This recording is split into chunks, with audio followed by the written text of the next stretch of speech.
ابھی جدائی کے لمحے اور باقی تھے. حضرت سلمان فارسی رضی اللہ تعالیٰ عنہ فرماتے ہیں مدینے کے قریب لے جا کے ام القریٰ ایک بستی تھی, انہوں نے میرے ساتھ دھوکہ کیا. جو لے جانے والے تھے وہ یہودی تھے, انہیں مجھے وہاں جا کے بیچ دیا. میں شہزادہ ناز و نام میں پلا, وہ مجھے مارتے, مجھ سے کام لیتے. کہتے ہیں میں وہاں کئی سال رہا اور کہتا یا اللہ میں مار کھانے کو تیار ہوں پر مدینہ تو آ جائے نا, حضور کا شہر تو نصیب ہو جائے نا. حضرت جناب سلمان فارسی کہتے ہیں اس یہودی کا چچا بیٹا, اس کا چچا زاد بھائی, اس کا کزن بنو قریظہ یہودیوں کے محلے سے آیا. مجھے اس نے کام کاج کرتے دیکھا, کھیتی باڑی کرتے دیکھا تو کہنے لگا توجہ ہے آپ کی, جاگ رہے ہیں آپ لوگ, میری بات کی سمجھ آ رہی ہے؟ کہتے ہیں کہنے لگا غلام بیچو گے مجھے دے دو. کہتے ہیں اس نے کہا تو 4 دینار نفع دے تو لے لے. کہتے ہیں اس نے 4 دینار نفع لیا اور مجھے باندھ لیا اونٹ کی پشت پہ, ہاتھ میرے باندھ لیے, پیر باندھ لیے. میں رونے لگا, میں تڑپنے لگا. کہتے ہیں اچانک بنو قریظہ مدینے کا ایک محلہ تھا, یہاں یہودی رہتے تھے. کہتے ہیں وہاں کا وہ رہنے والا شخص اچانک میری آنکھ کھلی تو ٹھنڈی ٹھنڈی ہوائیں, اچانک میں نے آنکھیں کھولی تو کھجوروں کے لمبے چوڑے درخت. فرمایا میں نے دیکھا تو پہاڑیاں بھی معطر معطر سی, فضائیں بھی کرم کرم والی, عطا ہی عطا. کہتے ہیں 2 آنسو گرے اور میں ہنس پڑا, آنکھوں میں آنسو, لبوں پہ مسکراہٹ. حضرت سلمان فارسی رضی اللہ تعالیٰ عنہ کہتے ہیں وہ کہنے لگا تجھے کیا ہوا؟ سارے رستے تو بت تھا, اب کیا ہوا؟ میں نے کہا میری تھکاوٹیں اتر گئی ہیں, میری ریاضتوں کا ثواب مل گیا ہے, میری عبادتوں کا اجر فلہم اجرہم عند ربہم ولا خوف علیہم ولا هم یحزنون, مجھے گوہر مراد مل گیا. کہتے ہیں اس نے مجھے وہاں رکھا, کام کاج کرانے لگا. وقت گزرتا گیا. ایک دن کھجوروں اوپر چڑھ کے میں کھجوریں توڑ رہا تھا, مست تھا. تھوڑی تھوڑی عربی میں نے سیکھ لی, ہلکی پھلکی باتیں سمجھنے لگا, جواب دینے لگا. فارسی نسل تھا. کہتے ہیں میں کھجوریں توڑ رہا تھا, میرے مالک کا بھائی دوڑا دوڑا آیا. توجہ ہے آپ کی؟ آیا, آگے کہنے لگا بھائی پتہ ہے تجھے کیا ہوا ہے؟ پتہ؟ کہتا میں نے کوئی توجہ نہیں دی, یہ روز ایسی باتیں. پتہ ہے تازہ خبر کیا ہے؟ کیا ہوا؟ کہنے لگے وہ جس نے دعویٰ کیا تھا نا نبوت کا وہ مدینے آ گیا. وہ جنہوں نے دعویٰ کیا تھا نا نبوت کا وہ مدینے آ گئے ہیں. حضرت سلمان فارسی کہتے ہیں جو کھجوریں میں توڑ رہا تھا وہ میرے ہاتھ سے گر گئی. یوں لگا کہ جیسے کسی نے آ کے کسی نے آ کے کہا ہو کہ چل تجھے حضور نے بلایا ہے. فرماتے میرے ہاتھ کانپنے لگے. وہ کہنے لگا کدھر ہے وہ؟ کہنے لگا وہ وادی قبا ہے نا, آج بھی جا کے کوئی دیکھے قبا کا ماحول, آج بھی جا کے کوئی دیکھے قبا کا ماحول. طلع البدر علینا کی صدا آتی ہے, طلع البدر علینا کی صدا, کہ ہم ہیں بچیاں نجار کے, وہ ننھی بچیاں جو بیٹھ کر وہاں دف بجاتی تھی, رسول پاک کی جانب اشارے کر کے گاتی تھی کہ ہم ہیں بچیاں نجار کے عالی گھرانے کی, خوشی ہے آمنہ کے لال کے تشریف لانے. ہم ہیں بچیاں نجار کے عالی گھرانے کی, خوشی ہے آمنہ کے لال کے تشریف لانے کی. حضرت سلمان فارسی کہتے کباب, کہتے میں جھٹ سے چھلانگ لگا کے اترا. پہلے میں آیا کرتا تھا پکڑ پکڑ کے, چھلانگ لگائی زمین پہ, اور میں نے اپنے مالک سے کہا یہ کیا کہہ رہا ہے؟ کہتے اس نے تھپڑ مارا, چل اپنا کام کر. کہتے پہلے وہ مارتا تھا تو دکھ ہوتا تھا, آج پتہ ہی نہیں چلا, آج پتہ ہی نہیں چلا. ہمارے جہاز میں ایک بابا جی بیٹھے تھے, جہاز میں بزرگ بیٹھے تھے, ان سے کسی نے کہا تھک تو نہیں گئے؟ کہنے لگے میری 11ویں حاضری ہے, تھک بڑا گیا ہوں پر جب گنبد پہ نظر پڑتی ہے تھکاوٹیں اتر جاتی ہیں, کوئی تھکاوٹ نہیں رہتی. حضرت سلمان فارسی کہتے اس نے مارا, کوئی پتہ نہیں چلا. میں انتظار کرنے لگا کہ ذرا دیر جلدی نہیں ڈال جاتا. شام جلدی ہو. کہتے شام ہوئی, چھٹی ملی, کھجوریں پلو میں باندھ لی اور قبا کی جانب خرامہ خرامہ خرامہ خرامہ جھکی ہوئی نظریں, کانپتے ہوئے میرے لب. اور میں جب پہنچا کہتے ہیں کھجور کے درخت کے نیچے حضور بیٹھے ہیں, بائیں جانب چراغ جل رہا ہے اور دائیں جانب سیدنا صدیق اکبر بیٹھے ہیں. فرماتے میں پہنچا, پہلی نظر حضور کے چہرے پہ, جھکی ہوئی نظریں, نور سے زیادہ روشنی یہاں سے چھین رہی ہے. فرماتے لگتا ہے چاند بھی شرما شرما کے پیچھے ہٹ رہا ہے. سادہ سا لباس, خوشبوؤں نے آگے بڑھ کے استقبال کیا. فرماتے ہیں یوں نظر پڑی تو یوں لگا جیسے یہ تو مجھے صدیوں سے جانتے ہیں, صدیوں سے کن فیکون اجے کل دی گل لے اساں پہلوں پریت رلائی. فرمایا لگا یہ پہلے سے جانتے ہیں. فرماتے حضور نے مسکرا کے فرمایا آئیے آئیے, اتنے جملے. فرماتے میں بیٹھ گیا, کھجوریں نکال کے دیں اور میں نے کہا حضور صدقے کی ہیں. فرماتے ہیں چونکہ نشانیاں بتائی تھی نا, 2 نشانیاں یہ تھی کہ صدقہ نہیں کھائیں گے, دوسری نشانی تحفہ لے لیں گے, تیسری نشانی کے کمر کے پیچھے مہر نبوت ہوگی. حضرت سلمان فارسی رضی اللہ تعالیٰ عنہ فرماتے ہیں نبی کریم صلی اللہ علیہ وسلم کے سامنے آیا, کھجوریں پیش کی, کا حضور صدقے کی ہیں. حضور نے میری طرف دیکھا تو مسکرائے اور بڑا کھول کے مسکرائے. فرمایا ابو بکر لوگوں میں بانٹ دو. فرماتے ہیں چہرہ میری طرف ہے, باتیں ابو بکر سے ہو رہی ہیں. سمجھایا تو مجھے جا رہا ہے نا. کہا ابو بکر لوگوں میں تمہیں پتا بھی ہے میں صدقہ نہیں لیتا. کہتے ہیں ایک نشانی پوری ہو گئی, دودھ کا پیالہ آیا, ایک گھونٹ مصطفیٰ نے لگایا, باقی سارا ہی مجھے عطا فرما دیا. فرماتے ہیں موجیں لگ گئی, میری موجیں لگ گئی. ساری رات تو نیند نہیں آئی لذت میں, اور اگلا سارا دن نیند نہیں آئی شام کے انتظار میں. کہتے ہیں پھر شام ہوئی, پھر پلو میں کھجوریں باندھی, پھر خرامہ خرامہ چل پڑا. فرماتے ہیں سارے مل مل کے جا چکے ہیں, پتہ نہیں حضور کس کا انتظار کر رہے ہیں. سارے جا چکے, شام ہو گئی. میں پہنچا, بیٹھا سامنے, میرے مصطفیٰ نے دیکھا, فرمایا آئیے. میں نے کھجوریں کھولی, نکالی, میں نے کہا حضور تحفہ ہے. فرماتے ہیں حضور کھول کے مسکرائے, گویا حضور میری سوال کا جواب دے رہے ہوں کہ مجھے پتا ہے تو کیا کر رہا ہے. کھول کے مسکرائے, کھجور نکالی, کھائی, دوسری بھی کھائی, تیسری بھی کھائی. فرماتے ہیں مجھے یاد نہیں 10 کھائی کہ 11 کھائی. میرا لایا تحفہ حضور نے استعمال فرمایا. فرماتے ہیں میرا جی نہ کرے آنے کو, دل نہ کرے, لیکن مجبوری تھی, غلام تھا, لوٹ آیا واپس. اگلے دن حضور آ گئے جہاں آج مسجد نبوی ہے, جہاں آج مسجد نبوی ہے, جنت البقیع جہاں قبرستان ہے, وہاں حضور بیٹھے. فرماتے ہیں میں شام کو چلا تو دل میں خیال آیا مہر نبوت کیسے دیکھوں گا. 2 نشانیاں تو پوری ہو گئی, تیسری کیا ہے, سارے بولے. فرماتے ہیں وہ ہے 2 کندھوں کے درمیان, کیسے جرت کروں گا کہ حضور دکھائیں, کیسے کہوں گا کہ سونیا مور دیکھنی ہے.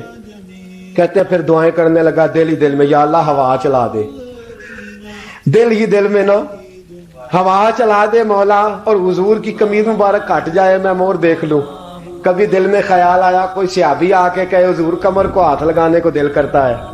کبھی خیال آیا کہ حضور خارش کرنے کے لیے ہی ذرا دستے مبارک پیچھے کریں, کوئی تو بات بنے. فرماتے ہیں سارے رستے میں منصوبہ بندی کرتے آیا, لیکن کیا خبر تھی مجھے کہ ساری باتیں تو مصطفیٰ کے پاس پہلے سے موجود ہوتی ہیں. فرماتے ہیں میں گیا, توجہ ہے ساتھیوں, کہتے میں گیا حضور کے سامنے بیٹھنے لگا, حضور نے فرمایا سلمان پیچھے آ, یہ تیری جگہ نہیں, تو پیچھے آ. فرماتے ہیں میں وہاں سے اٹھا, پیچھے گیا. جیسے ہی میں پیچھے گیا حضور نے قمیض پکڑی, مہر نبوت اٹھائی, میں نے کھل کے دیکھا, کھل کے چوما, کھل کے پیار کیا. پھر حضور نے بازو تھاما, فرمایا بس بھی کر, بس بھی کر. فرمایا نبی کریم کے قدموں میں سر رکھا اور میں پھوٹ پھوٹ کے رویا. میں نے کہا سونیا میری حیات کا افسانہ پوچھنے والوں, کہیں کہیں سے یہ قصہ پڑھا نہ جائے گا. سونیا میں اصفہان سے چلا تو شام آیا, آقا میں شام سے چلا تو موصل پہنچا. موصل سے نشیبان آیا, وہاں سے میں تموریا آیا حضور, پھر میں بکا, میں نے کسی کے جانوروں کو چارہ ڈالا, کسی کے گھر میں صفائی کری, کسی کے جوتے صاف کیے, کسی کے کپڑے دھوئے, بیک بیک کے آیا ہوں, بیک بیک کے پہنچا ہوں, مجھے جم کے قدم چومنے دے حضور, مجھے آج جی بھر کے زیارتیں کرنے دے. فرماتے حضور نے اٹھایا اور جب میرے رسول نے میرا ماتھا چوما, حضور نے جب میری پیشانی پہ بوسہ دیا تو فرماتے ہیں پھر میں نے پڑھا کلمہ لا الہ الا اللہ محمد رسول اللہ صلی اللہ. فرماتے ہیں پھر میں جانوں اور حضور. لوگوں کی چیخیں نکل گئیں, لوگ رو پڑے. ایک بزرگ اٹھے, کہنے لگے عمر, جب سے سلمان آیا ہے یتیم بچیوں نے کہنا شروع کر دیا ہے کوئی ہمیں یتیم نہ کہے. جب سے سلمان آیا ہے بھوکوں نے کہنا شروع کر دیا ہے کوئی ہمیں بھوکا نہ کہے. جب سے سلمان آیا ہے بے آسرا لوگوں نے کہنا شروع کر دیا ہے اب ہمارے پاس بہت بڑا آسرا ہے. جب سے سلمان آیا ہے بے گھروں کو گھر مل گئے ہیں. کہا وہ لاچار بیمار جن کے قریب کوئی نہیں جاتا تھا سلمان انہیں پاس بٹھا لیتا ہے. خدارا ہمارا گورنر نہ بدلیے گا. حضرت سلمان فارسی کھڑے ہو گئے, کہنے لگے میں بوڑھا ہو گیا ہوں, اب میرے اندر طاقتیں نہیں رہی. خدارا کبھی ایسا ہوا ہے کوئی حکمران جائے تو لوگ روئیں؟ رو رو کے لوگوں نے کہا خدارا ہمارا گورنر نہ بدلا جائے. حضرت عثمان نے کہا مجھے معاف کر دو, میں ایسے آدمی کا نام پیش کرتا ہوں جو مجھ سے بھی بہتر ہے. کون؟ کہا میں حضرت سعد بن ابی وقاص کا نام گورنر کے لیے پیش کرتا ہوں. حضرت اب وہ لوگ پتہ کیا کہنے لگے مدائن کے, کہنے لگے جی بالکل ٹھیک ہے, ہمیں وہ گورنر منظور ہے پر ہماری ایک شرط ہے, ہم ان کی گورنری تب قبول کریں گے جب آپ مستقل رہائش مدائن میں رکھیں گے. ہم آپ کو یہاں رہنے نہیں دیں گے, آپ کو وہیں رہنا پڑے گا. اتنی محبتیں, اتنا پیار. حضرت سلمان نے کہا نہیں, میں تو آخری وقت مصطفیٰ کے مدینے میں گزاروں گا, میں تو حضور کے شہر مقدس میں اپنا وقت گزاروں گا, میں نہیں جاؤں گا. وہ لوگ اتنا روئے کہ حضرت فاروق اعظم بھی رو پڑے. فرمایا اے سلمان آپ واپس چلے جائیں, ان لوگوں کا خلوص آپ کی محبت سے بہت زیادہ ہے, آپ جائیے. حضرت سلمان فارسی مدائن آ گئے. جناب سعد بن ابی وقاص رضی اللہ تعالیٰ عنہ گورنر بن گئے. 3 لوگوں کے ساتھ ہمیشہ تھا. حضرت ابو دردہ تو وصال کر گئے, 3 لوگوں سے یارانہ رہا. ایک حضرت عبداللہ بن سلام سے, ایک حضرت سعد بن ابی وقاص سے چونکہ وہ پاس تھے, اور تیسرا اکثر ٹائم نکال کے مدینے جاتے تھے. کس لیے آئے ہو؟ کہا ایک تو روضہ رسول کی زیارت کرنے آیا ہوں, اور دوسرا میں امام حسن سے ملنے آیا ہوں. ساری زندگی نبی پاک کے نواسوں کے پاس آتے, بات کوئی نہ کرتے, ذکر کوئی نہ کرتے. حضور کے شہزادوں کے پاس آتے, امام حسن سے ہاتھ ملاتے, امام حسن کا چہرہ دیکھتے رہتے, آنسو بہاتے رہتے. کتنی دیر کھڑے رہتے, امام حسن کی زیارت کرتے, واپس چلے جاتے. جب بوڑھے ہو گئے, زیادہ کمزوری آئی, تو حضرت سعد بن نبی وقاص کو پیغام دیا. کہا کسی طریقے مدینے پیغام بھیجیے اور امام حسن سے کہیے میں آپ کے نانا کا نوکر ہوں, طاقت نہیں رہی اب چل کے مدینے آ سکوں. عمر مجھے پابند کر گئے تھے کہ میں نے, حضرت عثمان کا دور آ گیا کہ میں نے اب مدائن میں ہی وقت گزارنا ہے. اگر ہو سکے تو آخری بار ایک بار مجھے آ کے مل تو جائیں. امام حسن آتے ہیں تو مجھے لگتا ہے جلوہ مصطفیٰ کی زیارت ہو گئی ہے. حضرت سعد بن ابی وقاص نے پیغام بھیجا, امام حسن وہاں سے چلے, مدائن آئے. جیسے ہی امام حسن دروازے سے داخل ہوئے, بوڑھے حضرت سلمان فارسی, بوڑھے, نکاحت اتنی ہے کہ اٹھا نہیں جاتا. امام حسن آئے تو حضرت سلمان فارسی نے رونا شروع کر دیا, تڑپنا شروع کر دیا. اٹھنا چاہا تو بستر پہ گر گئے. امام حسن قریب آئے, چارپائی پہ بیٹھے تو حضرت سیدنا سلمان فارسی رضی اللہ تعالیٰ عنہ کہنے لگے حضور میں بڑا پریشان ہوں, میرے لیے دعا کرے. امام حسن کہنے لگے میں جوان ہوں, آپ بوڑھے ہیں, دعا آپ کو کرنی چاہیے.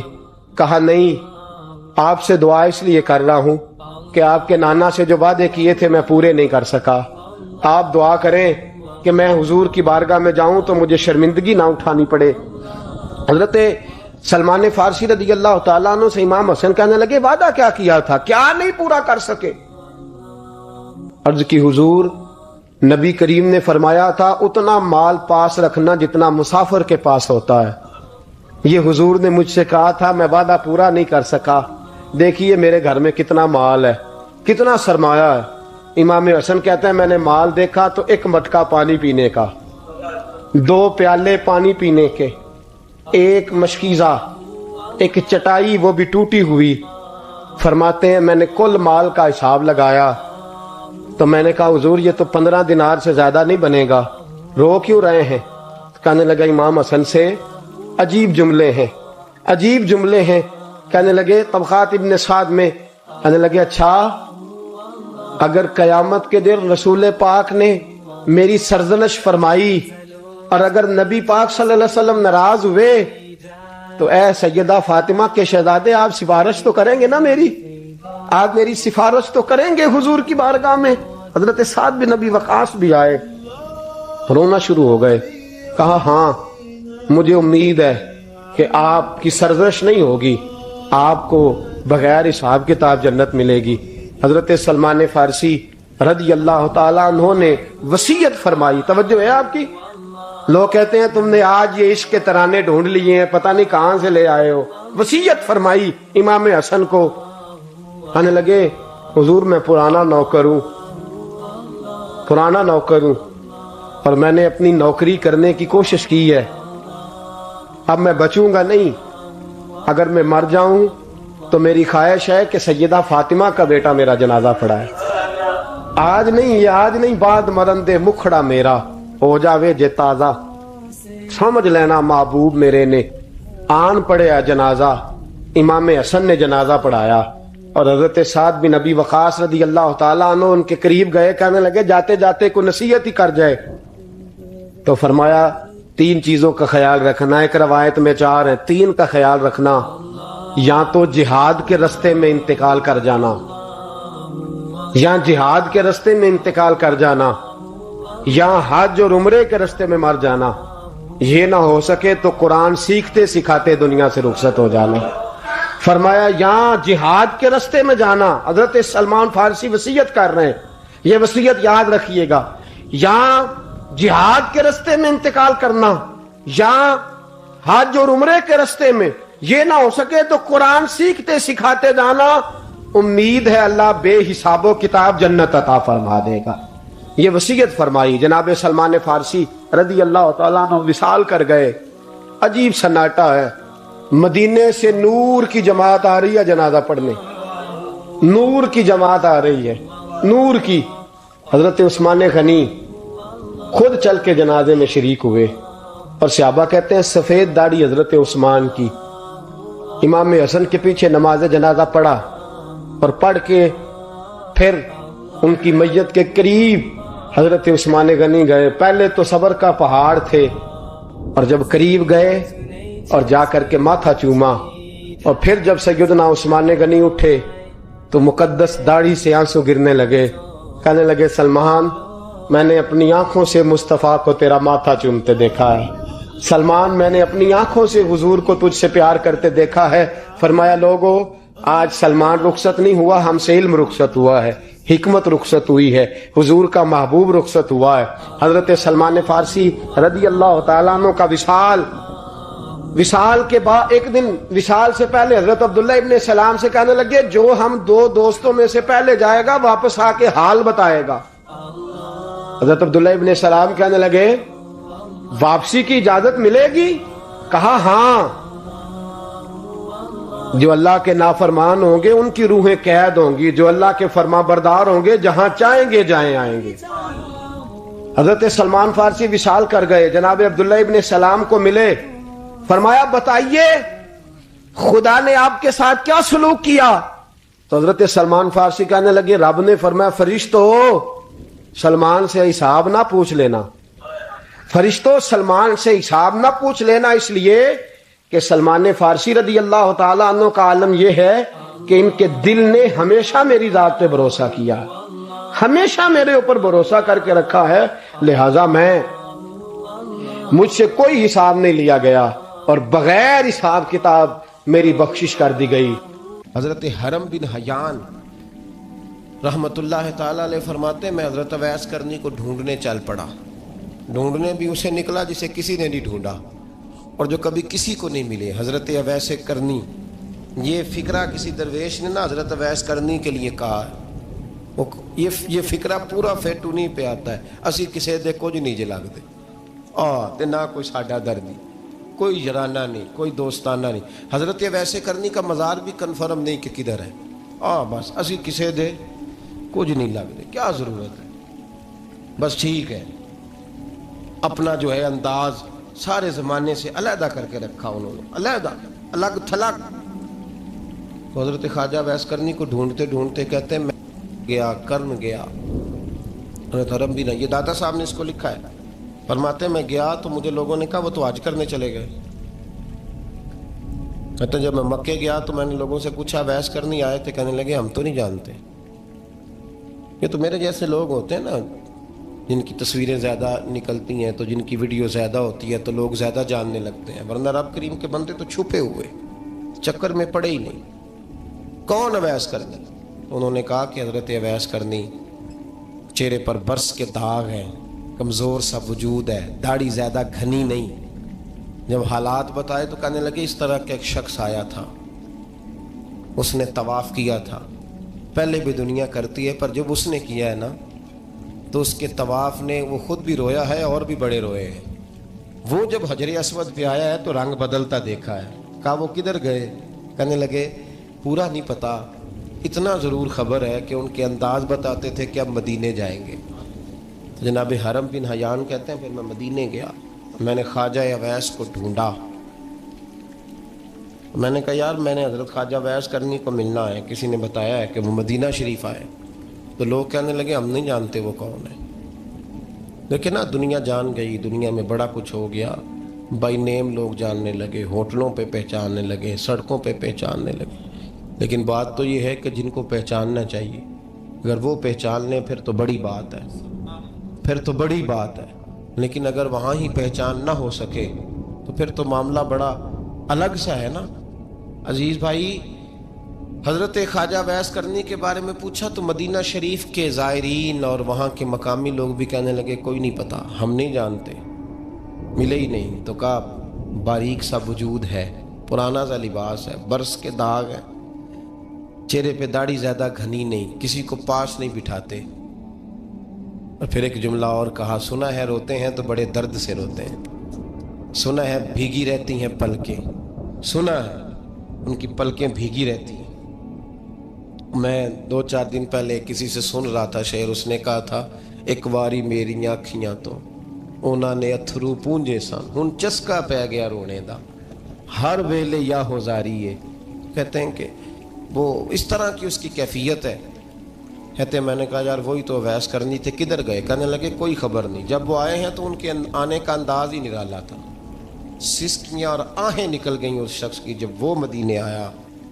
حضرت حرم بن حیان کہتے ہیں میں ڈھونڈتا رہا، تلاش کرتا رہا، پھر میں ان کو ڈھونڈتے ڈھونڈتے عراق میں آیا تو نہر فرات کے کنارے ایک کمزور سے آدمی کو ریت کے ٹیلے پر بیٹھ کے وضو کرتے دیکھا۔ کہتے ہیں جب ان کا وضو مکمل ہوا تو میں نے کہا السلام علیکم، تو کہتے ہیں انہوں نے چہرہ نہیں پھیرا، وہیں بیٹھے بیٹھے کہنے لگے وعلیکم السلام یا حرم بن حیان، یا حرم بن حیان وعلیکم السلام۔ کہتے میں نے کہا کہ من انت، آپ کون ہے؟ تو کہنے لگے وہی ہوں جسے تم مکے اور مدینے ڈھونڈتا رہا۔ تو کہتے میں نے کہا حضور آپ میرا نام کیسے جانتے ہیں؟ بڑا خوبصورت جملہ ہے، اللہ کرے آپ کو یہ یاد رہ جائے، سبق کبھی نہ بھولنا، یہ سبق کبھی نہ بھولنا۔ بابا صاحب کے مزار پہ گئے تو خالی آ گئے، داتا صاحب گئے تو خالی، ایسے ہی چلے گئے۔ ہم فارغ لوگ تھے، کوئی کام نہیں تھا کہ بابا فرید کی گلیوں میں گھومتے رہے، ہم فارغ تھے کہ 2-2 بجے حضرت سلطان باہو رحمت اللہ علیہ کی جالیوں کے سامنے کھڑے رہے۔ ہم کوئی پتھر چاٹنے والے لوگ تھے کہ آدھی آدھی رات بیت گئی اور ہم بزرگان کرما والا شریف کھڑے رہے؟ یہ کیسے ہو گیا کہ محدث اعظم کے مزار پہ کھڑے رہے؟ ایسے ہی کوئی بات تھی؟ حضرت اویس کرنی بول کر فرمانے لگے، کہنے لگے کیا کہا تو نے کہ میں تجھے کیسے جانتا ہوں؟ فرمانے لگے تو مجھ سے پیار کرتا ہے، عرفت روحی من روحی کا، میری روح تیری روح کی جاننے والی ہے. یہ روحوں کا رشتہ ہے، یہ خطا نہیں جایا کرتا. عرفت روحی من روحی کا، میری روح تیری روح کو جانتی ہے. یہ کیسے ہو گیا؟ کوئی ایسے لوگ تھے تو اتنی جگہ مجھے تلاش کر آیا اور میں تجھے جانوں نہ؟ یہ کیسے ہو سکتا ہے؟ یہ کیسے ممکن ہے؟ تو ڈھونڈتا رہا گلی گلی اور میں کہوں کہ میں تجھے جانتا نہیں؟ فرمایا حرم بھی نہ جان میں، ہاں میں دعا کرتا ہوں اللہ کی بارگاہ میں کہ رب کریم مجھے اور تجھے جنت میں اکٹھا کر دے. کہتے ہیں جب انہوں نے یہ دعا کی تو وہ چل پڑے. میں نے کہا حضور کہاں جا رہے ہیں؟ فرمانے لگے میرا پیچھا نہ کرنا، میں کسی اور منزل کا مسافر ہوں، اور جس رستے میں چل رہا ہوں نا ان منزلوں پہ ساتھ نہیں کسی کو لیا جاتا. یہ میری اپنی ذاتی منزل ہے، اس میں پاؤں پہ چھالے ذرا سخت ہوتے ہیں. ہر آدمی کا کام نہیں یہاں چلنا، تو مجھے تنہا رہنے دے اور مجھے اپنی مرضی سے چلنے دے. کہتے میں نے منت کی تو کہنے لگے بس انہیں جد و جہد بڑی کی تھی تو تیرے ساتھ ملاقات کر لی، تجھے پہچان لیا، تیرے ساتھ بات کر لی، ورنہ میں کہہ چکا ہوں اسی کسے دے کچھ نہیں لگ دے. اسی لیے میں نے حضرت غالباً امام شورانی رحمۃ اللہ علیہ کے حوالے سے پڑھا ہے کہ قیامت کے دن جب حضرت ویسے کرنی جنت میں جائیں گے تو ممکن ہے اس وقت بھی لوگوں کو دیدار نہ کرایا جائے، بلکہ امام شورانی کہتے ہیں اللہ 70,000 فرشتے ان کی شکل کے پیدا فرمائے گا اور ان کے جھرمٹ کے اندر چھپا کے انہیں جنت میں داخل کرے گا. ملاقات کس سے ہوگی؟ صرف انہی سے ہوگی جن کے لیے انہوں نے زندگی گزار دی. یا خدا سے ملیں گے یا مصطفیٰ کریم سے ملیں گے. یہ بھی لوگ تو محبت کریں. صالحین کا پیار، نیک لوگوں کی محبت، صالحین کی محبت رستہ آسان کرتی. کوئی شک نہیں کہ زمانے میں سارے لوگ اچھے نہیں ہوتے، برے لوگ بھی آئے ہیں مارکیٹ میں، ہوتے ہیں، لیکن 2 4 5 10 بروں کو لے کر کے اچھوں کی محبت چھوڑ دیں گے، نیک لوگوں کا ذکر چھوڑ دیں گے، ان کا پیار چھوڑ دیں گے، ان کا تذکرہ پڑھنا چھوڑ دیں گے، ان کے پاس بیٹھنا چھوڑ دیں گے. گزشتہ دور میں جو بادشاہ بھی نیک ہوئے نا وہ بھی صالحین کی محبت کی وجہ سے نیک ہوئے. اورنگزیب عالمگیر اگر کچھ بہتر ہوئے تو اس لیے کہ ملا جیون نیک آدمی سے محبت کرتے تھے. محمود غزنوی کی بہتری کا سبب یہ تھا کہ حضرت سیدنا ابوالحسن خرقانی کے پاس جایا کرتے تھے. صالحین کی محبت نے بادشاہوں کے رخ بدلے، بادشاہوں کے. ان لوگوں کو پیار تھا تو حالات جہانگیر بادشاہ جایا کرتا تھا خواجہ اجمیر کے آستانے پر، تو لوگ کہتے ہیں کہ بڑے سخت دنوں میں بھی ہم اس کی آنکھوں میں آنسو دیکھا کرتے. درد والی جگہ پہ جاتے تھے نا لوگ تو درد مند ہو جاتے. اس لیے صالحین کا پیار کبھی نہ چھوڑیں، کبھی نہ چھوڑیں. میرے بھائی کپڑوں پہ مٹی پڑ جائے نا تو کپڑے دھوئے جاتے ہیں، اتار کے پھینکے نہیں جاتے. چیزیں غلط ہو جائیں تو گرد جھاڑی جاتی ہے. اس نظام کو چھوڑا. صالحین کا پیار کبھی نہ چھوڑنا، کبھی نہ چھوڑنا. رب کریم کے بندوں کی محبت اللہ تبارک و تعالیٰ کے قریب کرے گی آپ کو. اللہ کے بندوں کی محبت آپ کے اندر جلوے پیدا کرے. اور اگر آپ ان کو پڑھیں گے، میں جب پاک پتن شریف جاتا ہوں یا کسی مزار پر میں کھڑا ہوتا ہوں نا تو وہ جو حالات پڑے ہوتے ہیں نا ان بزرگوں کے، وہ سامنے آتے ہیں کہ یہاں خواجہ نظام الدین محبوب الہی تشریف لائے. دیکھیں نا اگر کوئی بندہ سوچے تو ہو سکتا ہے کہ اس کا کلیجہ پھٹنے کو آئے. جب خواجہ نظام الدین صاحب کہتے ہیں کہ جو باب جنت ہے نا بابا فرید صاحب کا، کہتے ہیں ایسے ہی باب جنت نہیں. فرماتے ہیں جب بابا صاحب کا وصال ہوا تو بابا صاحب وہیں لیٹے ہوئے تھے جہاں آج ان کی مزار ہے، اور ان کے سرانے بالکل جس جگہ کو لوگ باب جنت کہتے ہیں وہاں میں نے رسول پاک کو کھڑے ہوئے دیکھا ہے.